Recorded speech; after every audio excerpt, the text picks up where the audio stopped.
तेज और सर्द हवाएं बह रही थी और वो बारिश कुछ कह रही थी। दिन का उजाला जाने को था और शाम रात का इंतज़ार कर रही थी। मौसम में एक नमी सी थी और बारिश अब रुकी सी थी। मैंने सोचा कि मन को बहलाते हैं और थोड़ा बाहर घूम आते हैं। घर की दहलीज पार कर मैं गली से निकल चुका था और अपनी ही मस्ती में मस्त 2-4 कदम चल चुका था। तभी छोटे छोटे अनजान कदम मेरा साथ देने लगे और मेरे कदमों संग वो भी आगे बढ़ने लगे।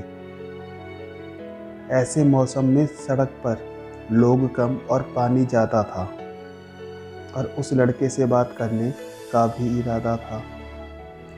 पहली नज़र में उसका हाल कुछ ऐसा था।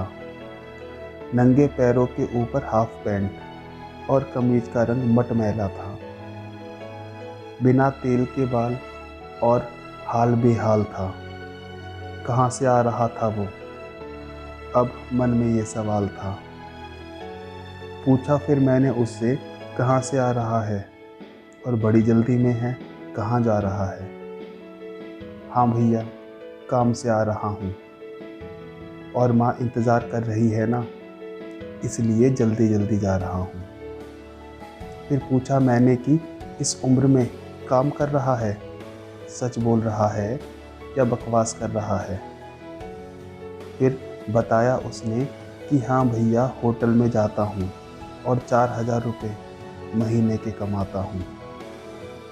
हम 3 भाई बहन और मम्मी पापा साथ रहते हैं।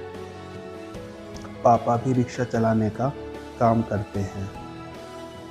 फिर अपने और घर वालों के बारे में बताता चला गया और अपने हालातों के बारे में समझाता चला गया।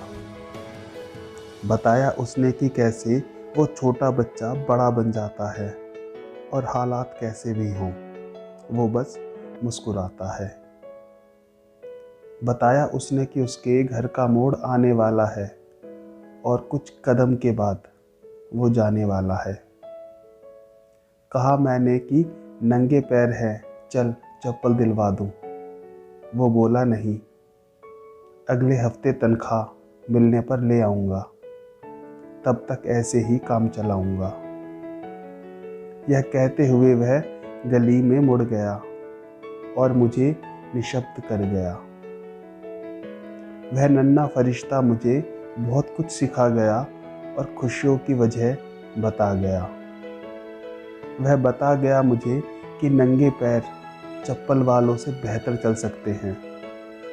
अपना दुखड़ा रोना तो आम बात है, ये लब हर हाल में मुस्कुरा सकते हैं। उम्र एहसास की मोहताज नहीं होती और उम्मीद से बड़ी कोई आस नहीं होती। जितनी जल्दी इस बात को समझ जाओगे, दुनिया की भीड़ से ऊपर उठ जाओगे।